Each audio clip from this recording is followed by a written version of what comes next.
네, 오늘 장 15분 남겨두고 있습니다. 장 마감은 두 분과 함께 정리해 보도록 하죠. 박정식 대표, 김민수 대표 나왔습니다. 어서 오세요.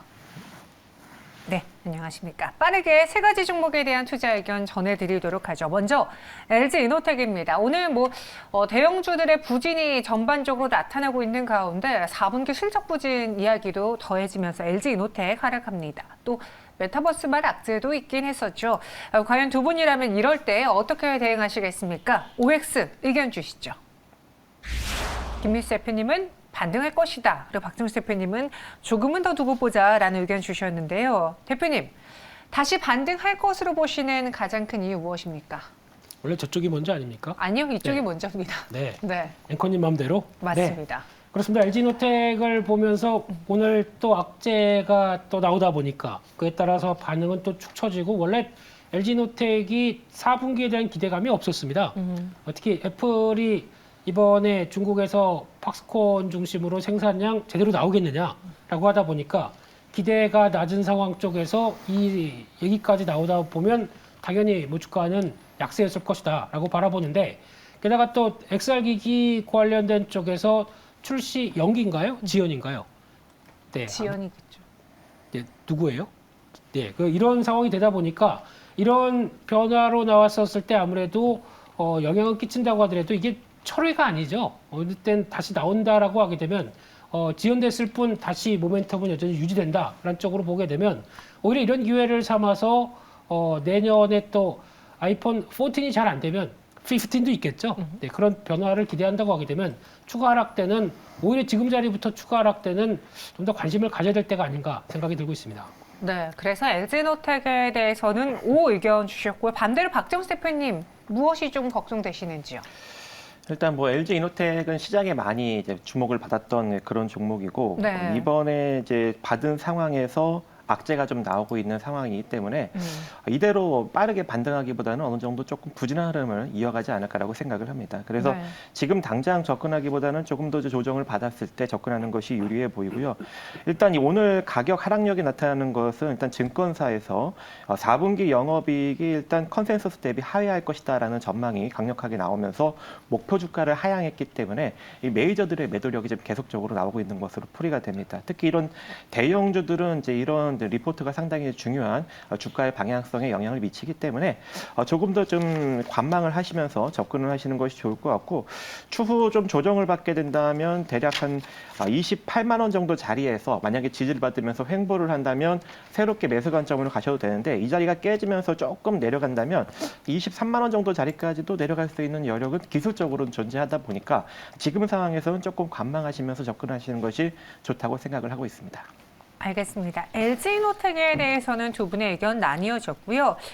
또 다른 급등주 셀루메드 보겠습니다.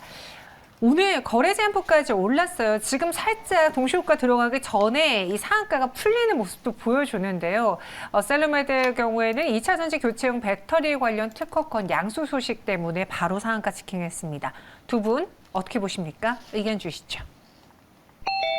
더 살 수는 없는데 여기서의 연속성을 한번 따져 물을게요. 오늘의 이슈의 핵심 포인트 무엇인지 박정식 대표님은 왜 일단은 수익 냈을 때 챙기고 보자라는 의견을 주셨는지요. 네, 일단은 셀루메드 같은 경우에는 인공 무릎 관절 또는 이 동종 이식제를 취급하는 제약 바이오 섹터죠. 그러니까, 네. 그런데도 불구하고 지금 생뚱맞게 전기 배터리 장착 구조, 배터리 시스템에 대한 특허권 양수 이슈, 또 최근에 또 이 글로벌 전기 이륜차 제조사 제품을 통해서 국내로 들어와서 이 교체용 교체용 이 보조 배터리 장착 관련 사업을 진행하겠다. 이런 생뚱맞은 이제 이슈를 지금 지속적으로 내보내고 있습니다. 하지만 이런 이슈가 실질적으로 이제 매출과 영업이익 캐파에 영향을 미치려면 상당히 좀 오랜 시간이 걸릴 수 있기 때문에 지금은 완전히 단순히 지금 이슈적으로만 움직이고 있는 상황이어서 우리가 지금 시세를 좀 따라 들어가기는 좀 어렵지 않을까라고 생각은 되지만 일단 시세적인 측면에서는 조금 더 상승력은 나타날 수 있다고 보고는 있습니다. 그래서 신규 매수는 하지 마시고요. 혹여 이제 보유하신 분들만 6,400원 이상에서 천천히 좀 분할 매도 관점으로 가시는 것이 좋지 않을까라고 생각이 됩니다. 네, 신규 매수는 말고요. 갖고 계신 분들 선에서 분할 매도 노려보시기 바라겠습니다. 이번에는 미래 나노텍으로 볼게요. 이 종목의 차트를 보시면요. 최근에 고점 25,700원까지 오른 이후에 추세적으로 좀 하향하고 있습니다. 오늘도 3거래 연속 내림세인데 그동안은 이제 여러 가지 이슈가 더해지면서 미래 나노텍에 대해서 많은 분들이 공부를 하셨던 걸로 알고 있습니다. 방송에서도 좀 거론이 많이 됐는데 두 분이라면 이 종목 추세가 다소 꺾였다라고 보시는 걸까요? 의견 주시죠. 네, X를 주셨네요. 미래 나노텍에 대해서 우리가 리튬 관련주로도 사람들이 많은 투자자분들이 공부를 하셨잖아요. 이제는 좀 손을 떼야 될 때입니까? 원래 이 회사가 리튬 관련주가 아닙니다. 네. 어떤 뭐 LCD 부품 뭐 이제 차폐 필름 뭐 이런 쪽 관련된 회사인데 네. 자회사 중에 그 미래 첨단 소재가 요즘엔 뭐 첨단자만 붙으면 다 그런 것 같습니다만 이런 쪽에서 어떤 첨가제 2차 전지 관련된 첨가제한다 그리고 또 리튬 가공한다라는 소식 때문에 주가가 올해 들어서 거의 리튬 가격과 비슷하게 같이 올랐었죠. 근데 지금 최근에 힘이 좀 빠지고 있습니다. 이렇다는 얘기는 리튬 가격이 1년 동안에 400% 올랐습니다. 근데 고점에서 지금 하락하는데 네. 얼마나 하락하냐면은 5% 빠집니다. 네, 이게 뭐가 정상인지 모르겠습니다만 이런 현상이 되다 보니까 그동안 강력했던 모멘텀이 꺾였다는 관점 쪽에서 주가는 먼저 강하게 추세적으로 하락을 하고 있죠.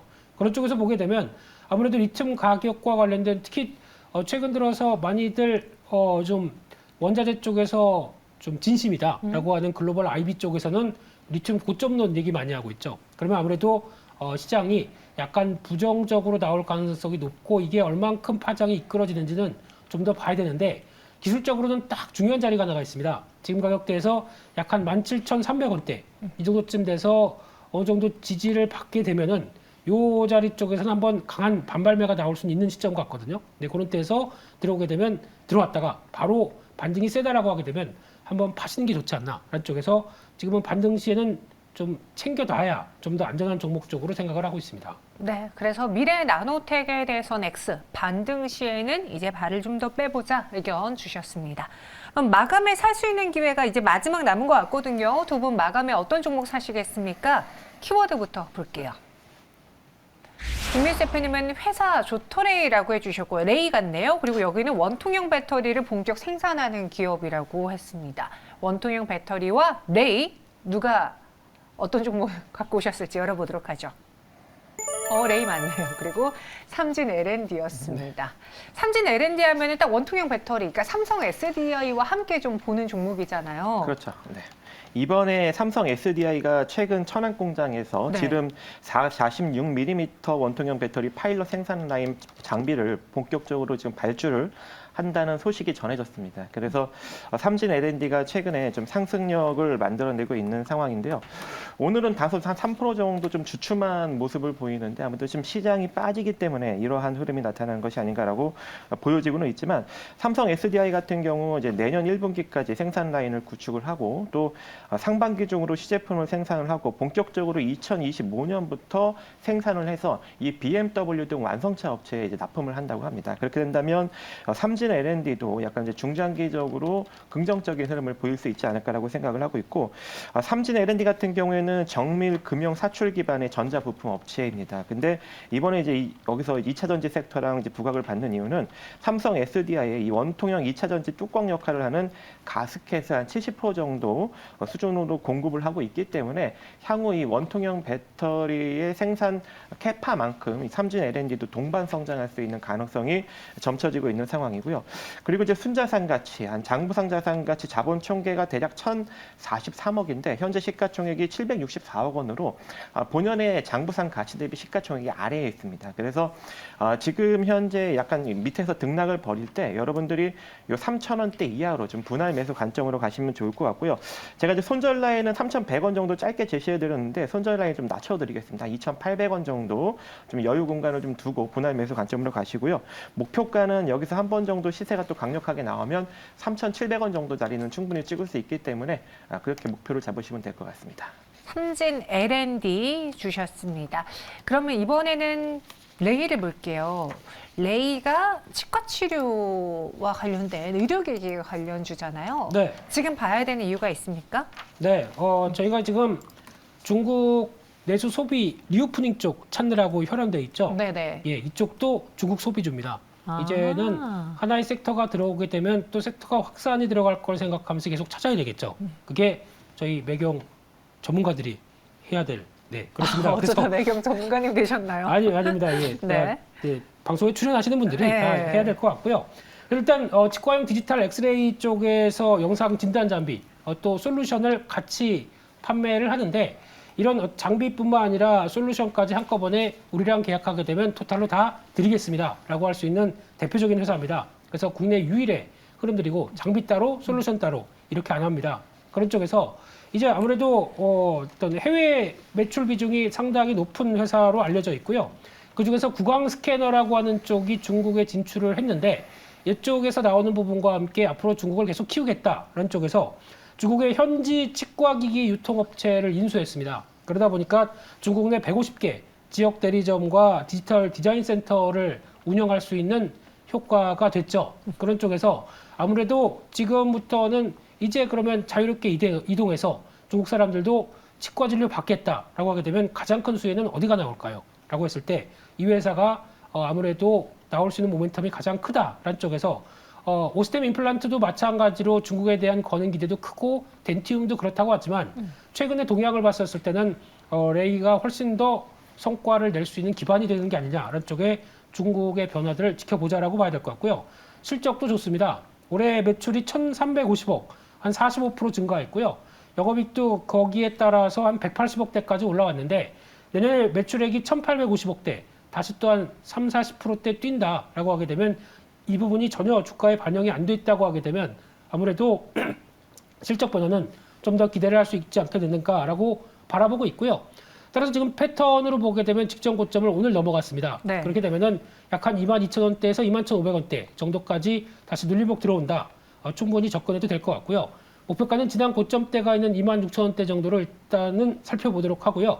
18,000원을 손절가로 말씀드리겠습니다. 알겠습니다. 손절가는 18,000원으로요? 네, 그렇습니다. 네. 19,000원으로 하겠습니다. 네. 18,000원, 19,000원 여러분 한번 잘 잡아보세요. 저희 레이와 함께 삼진 L&D로 마감 준비해 봤고요. 마지막 동시효과 구간도 챙겨보도록 하죠. 코스피 그래도 낙폭을 방송 중에 더 키우진 않았습니다. 그리고 코스닥은 저희 오후장에 다시 빨간불을 켜는 모습까지도 보여줬었죠. 현재도 한 733선에서 빨간불, 파란불 번갈아가며 켜고 있고요. 코스피는 그래도 오늘 대형주들의 하락이 좀 두드러지고 있는 가운데 0.66% 내리고 있습니다. 2,418.25포인트. 오늘 시총상위 중에서는 인터넷주들만 강세 보이고 있습니다. 마감 동시효과 함께 하셨습니다.